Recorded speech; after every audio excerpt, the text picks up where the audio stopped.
और केंद्र में बीजेपी की सरकार है, जिसकी सरकार है उससे लड़ेंगे ना। क्या किया है केंद्रीय सरकार ने आज तक इनके सुंदरीकरण के लिए? आप यहां से जाएंगे, सड़क पे एक भी लेडीज टॉयलेट नहीं मिलती। हमारी महिलाओं को कितना कष्ट होता है, हमारे बच्चों को कितना कष्ट होता है। ये वो जगह है, ईवीएम के द्वारा हर राज्य को हराया जा रहा है। अगर हम इसी तरफ देखिए, इन्होंने बोला, अमित शाह ने, हम सोनार बांग्ला बनाएंगे। क्या बनाएंगे? सोनार बांग्ला, सोने का बांग्ला। अरे भाई, उत्तर प्रदेश को ही बना लेते। या बीजेपी ने फिर से छल किया, या इलेक्शन कमीशन ने छल किया।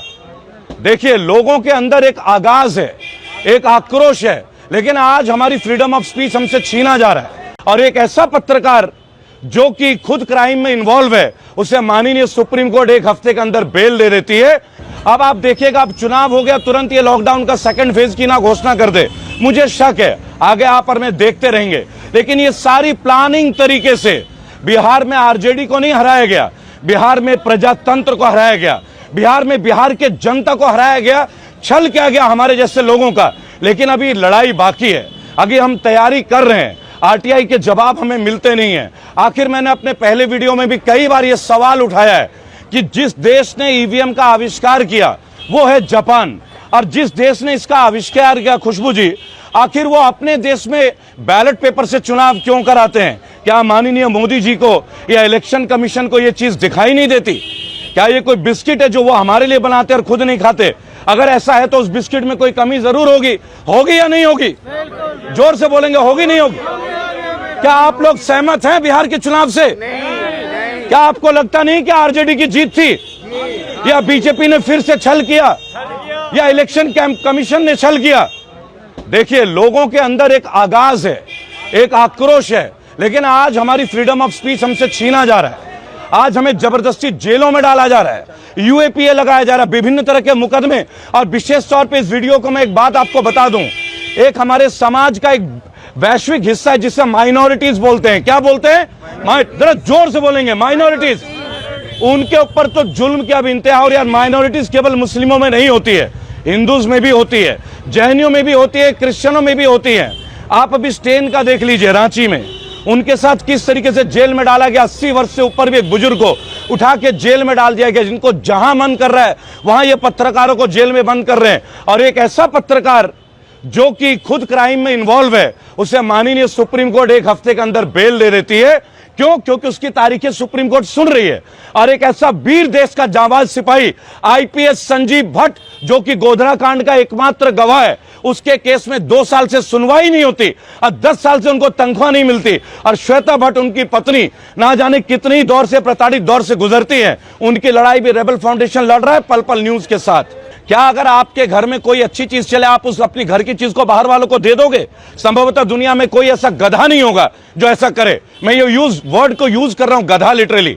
अगर हमारे देश में तरक्की है, अगर हमारे देश में डेवलपमेंट है, और अगर वाकई में हमारे देश में अच्छे दिन आ गए, तो हमारे विभिन्न सरकारी महकमे को जिस तरीके से निजीकरण किया जा रहा है, मैं प्राइवेटाइजेशन नहीं बोलूंगा, निजीकरण, क्योंकि इस वक्त आप देखेंगे वैश्विक और व्यापारिक दृष्टिकोण से भारत में 2 परिवार है जो ऊपर से ऊपर चढ़ता जा रहा है। एक है अंबानी, एक है अदानी।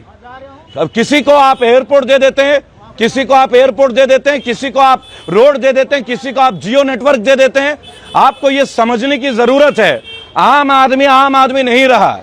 आम आदमी अब सड़क पे है, और जो लोग गाड़ियों में थे वो अब एरोप्लेन में होने लगे। इसका सीधा सीधा एक जवाब है LIC, जो कि भारत में सबसे प्रॉफिटेबल कंपनी रही है आजादी के दौर से। उनका भी शेयर इन्होंने बेचना शुरू कर दिया।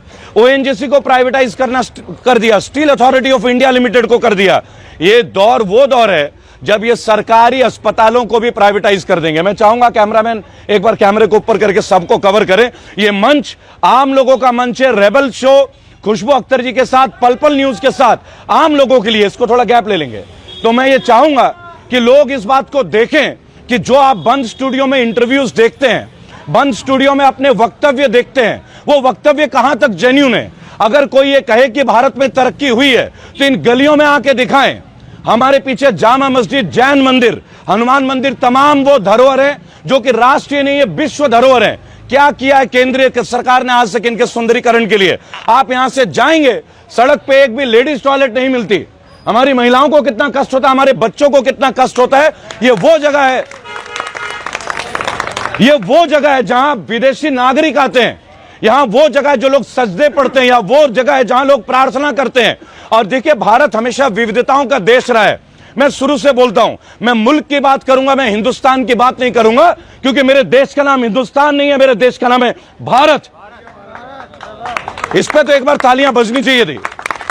हाथ में दर्द नहीं होगा, हाथ में दर्द आप लोगों को भी नहीं होगा, जो दर्द हमारे दिल में जख्म बन के रोज पनप रहे हैं। अब वही बात है कि जिस्म का हर कोना हो चुका है छलनी, दर्द भी बेचारा कह रहा है कि मैं उठूं तो कहां से उठूं। उसके बावजूद सरकार का जो दृष्टिकोण है, हमारी जीडीपी 23.8 से नीचे चली गई। बांग्लादेश, जिसको इस देश ने जन्म दिया, आज वो जीडीपी में हमसे लाख गुना बेहतर हो गया। एक इतना छोटा सा देश आर्थिक तंगहाली से परेशान, आखिर क्यों? क्योंकि हमारे ही देश के जो नोबेल प्राइज अवार्ड विनर थे इकोनॉमिक्स के, प्रोफेसर डॉक्टर अमर्त्य सेन, उनकी पॉलिसी को भारतीय सरकार ने नकार दिया, लेकिन बांग्लादेशी सरकार ने उनको अपना लिया। मेरे देश के एक वीर सपूत डॉक्टर अमर्त्य सेन नोबेल पुरस्कृत, और उनकी इकोनॉमिक्स पॉलिसी को बांग्लादेश ने ले लिया, और आज बांग्लादेश की जीडीपी हमारे ऊपर से चली गई। वो दिन दूर नहीं जब नेपाल भी हमारे सर पे चढ़ के चलेगा और हम रेंगेंगे, क्योंकि अच्छे दिन के जुमलों के दिन अब जाने के हो गए। किसी व्यक्ति ने बोला था, बीजेपी के एक नेता ने, कि देश के गद्दारों को गोली मारो। याद है? जोर से बोलेगा, याद है? और मैंने उनसे एक बात बोला था, जिस मुल्क के लोग दिन में 5 बार नमाज पढ़ते हैं, कितनी बार? और 5 बार नमाज में वो इसी मुल्क की मिट्टी को चूमते हैं, भारत की मिट्टी को, तो क्या यहां गद्दारी है या देशभक्ति है? और अगर आप उसके ऊपर उंगली उठाते हो तो आप देश के मातृत्व के ऊपर, आप देश की अखंडता के ऊपर उंगली उठाते हो।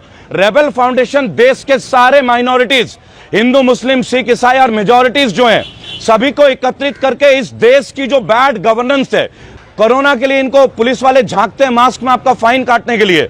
ये बीजेपी के नेता थे जो बिहार में भीड़ कर रहे थे 50,000 40,000 का, तब कोरोना नहीं था क्या? तब कोरोना के लिए मास्क की जरूरत नहीं थी क्या? आप समझ रहे हैं मेरी बात? आम आदमी को दंडित करने के लिए 500 रुपए का चालान के लिए, 1000 रुपए के चालान के लिए कोरोना है। लेकिन जब बीजेपी के नेता इस चीज को चौड़े में घूमते हैं, तब इनके लिए चालान नहीं है, तब इनके लिए कोरोना नहीं है। और केंद्र में बीजेपी की सरकार है, जिसकी सरकार है उससे लड़ेंगे ना। और इस वीडियो के माध्यम से एक बात आपको आज बता दे रहा हूं बहुत क्लियरली, जहां जहां भी बीजेपी की सरकार नहीं है, एक रणनीति के अनुसार ईवीएम के द्वारा, मैं ये शब्द का यूज कर रहा हूं, ईवीएम के द्वारा हर राज्य को हराया जा रहा है। अगर हम इसी तरह देखिए, इन्होंने बोला, अमित शाह ने, हम सोनार बांग्ला बनाएंगे। क्या बनाएंगे? सोनार बांग्ला, सोने का बांग्ला। अरे भाई, उत्तर प्रदेश को ही बना लेते। उत्तर प्रदेश में क्या कमी है? योगी जी का सुशासन है, बना दो उत्तर प्रदेश को स्वर्ण, हम लूटने थोड़ी चले जाएंगे। अरे आप कर्नाटका को बना दो, मध्य प्रदेश में शिवराज जी 15 साल से हैं, सोना क्यों? हीरे का प्रदेश बना दो भाई, डायमंड प्लेस बना दो। और छोड़ो, गुजरात में तो 20 साल से ऊपर से आपका राज है, आज तक आप गुजरात को तो सोने का बना नहीं पाए। आप चले बंगाल को सोना बनाने। देखिए, बंगाल बुद्धिजीवियों का स्थल है, महान लोगों की जन्मभूमि है। आजाद हिंद फौज का जन्म बंगाल में हुआ। नेताजी सुभाष चंद्र बोस, अशफाक उल्लाह खान, इन लोगों की टीम उस समय ऐसी थी जो देश विदेश के लोग आ गए थे। अब ये बंगाल को कुचलना चाहते हैं, इसको हम कुचलने भी नहीं देंगे। अगले हफ्ते में बंगाल जा रहा हूं, अब बंगाल की बारी है। अगर हमने बंगाल को रोक लिया तो इनका रथ रुकता है। बेसिकली ये रथ नहीं है, ये टैंक है जो अत्याचार से संबंधित है।